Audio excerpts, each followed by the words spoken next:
Hello everybody, it is me, Alex the Hunted, and, well, I just wanted to do this video to let you guys know that, well, I have a robot. This is my robot Mantis, which I hope to basically now get up to scratch to compete in the next series of Robot Wars. And, well, I'm just so thrilled that I have this. It's such... just having something like this is just amazing to me and really gets me going into this whole robotic sport, and I really do hope to get this thing back into fighting shape. It needs a bit of work and a lot of internal stuff, but on the outside it's pretty much all good. There's just some improvements that I want to make to the front and to the sides, but apart from that it's a complete package. So what does Mantis do? Well, you might think it's like a crusher, like the same vein as a robot like Razor or Tiberius or something like that, but actually this is more of a control grabber bot.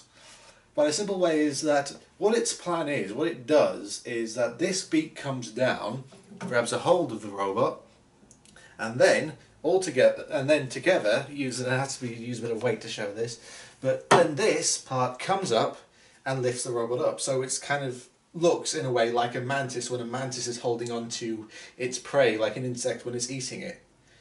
And to do this we're going to be using linear actuators, which are basically electric lifters. It's sort of the stuff that old robots like Panic Attack or Smidsy or nowadays robots like Coyote use. And I'm not in the camera frame, so I have to get back down. Basically what I'm trying to get these to make it very, very simple, and also, you know, I'm kind of on a budget when it comes to getting this machine back up to scratch. So, as linear actuators, they're fast. They can be fast. They don't have as much powers as like hydraulics, but they're less complicated. They're cheaper, and they will do the job just as well. Well, not just as well. They won't actually do that much damage, but for lifting and just grabbing on, they will do great. The front forks here have casters on the bottom. There's a caster here. This one's mainly for support, to stop when the robot's holding onto something, for it to stop it falling over when it's lifted up. This front all here is made from very high grade mild steel, which is very thick. There's not going to be much that, well, I say that, there's probably going to be a lot that can get through it, but strength wise it's very well constructed. And this outer shell here is Hardox, which is the same stuff that they make digger plows out of. It's again very, very tough, should be very resilient, and while welding or fixing it will be kind of a pain, apart from that there shouldn't be much that needs doing because it's Hardox. Hardox is incredibly tough. So with the outside described, let's have a look at the inside.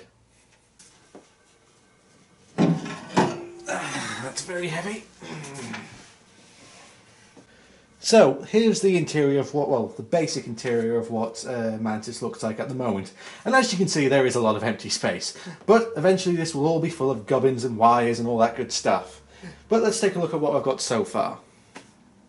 So as you can see here, this is the speed controller, which is basically the robot's brain. It tells it what to do when put through a radio signal. This will be this will be the speed controller that's used for the drive. It's a Sidewinder robot power speed controller. It should, I've been told, it should do very well. It should be quite reliable and very simple to set up. So here's hoping this actually will come through and work. When I do actually put this in the robot, that it won't just be left out in the open. I will be making a box to house it and to stop it from shaking around and falling out and breaking and all that sort of stuff.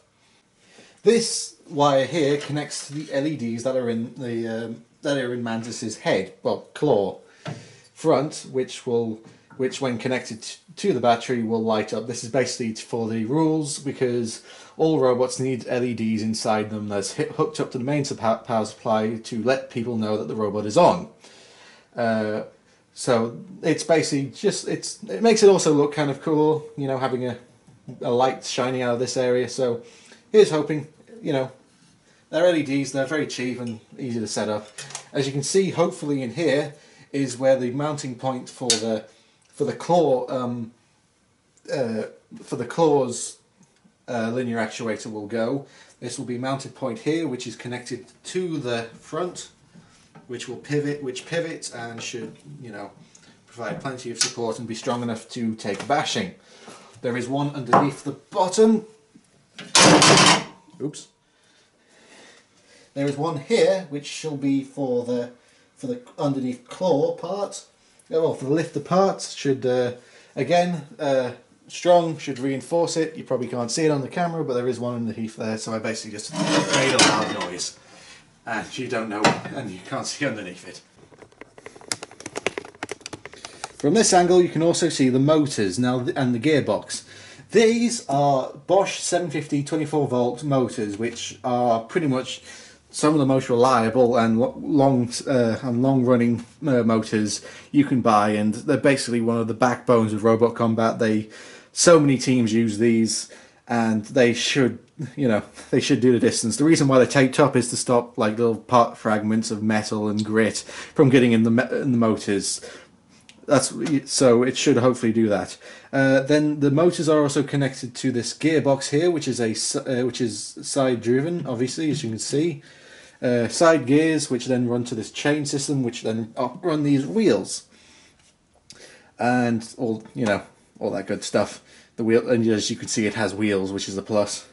This area is where basically the batteries will be housed. Again, we'll have a box around them. It won't just be this little part here. Also, we will be fitting a bottom plate, because that's also Mantis's main problem at the moment. It doesn't have a bottom underside protection, so everything underneath it is exposed to a good attack, which in these days is kind of fatal. You don't want that.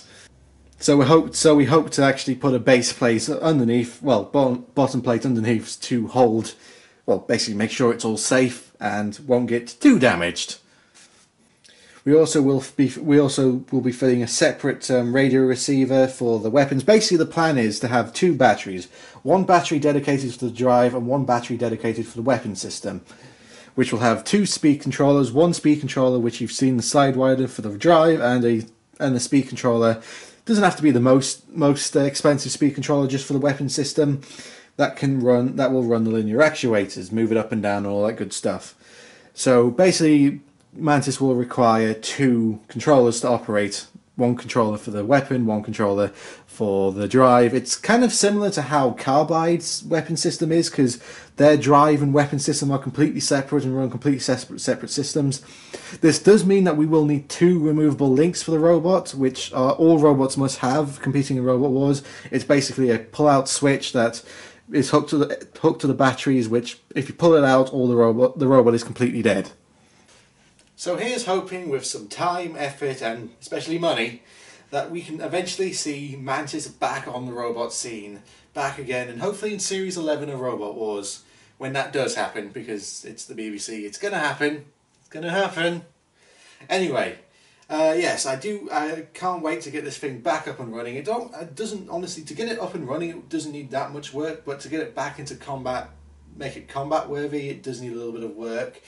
Like I said, front wedge and all that stuff. But yeah, here's hoping we will see Mantis back in action, ready to kick ass and pick up robots and just play with them like a toy. And well, what do you think? Let me know in the comments below. Tell me what you think, and if you can fit, and you know, if you got any tips or anything you'd like to share with me, give me any advice as well. That would be awesome. And I am Alex the Hunter now, and we'll see you guys whenever this thing's back up and running.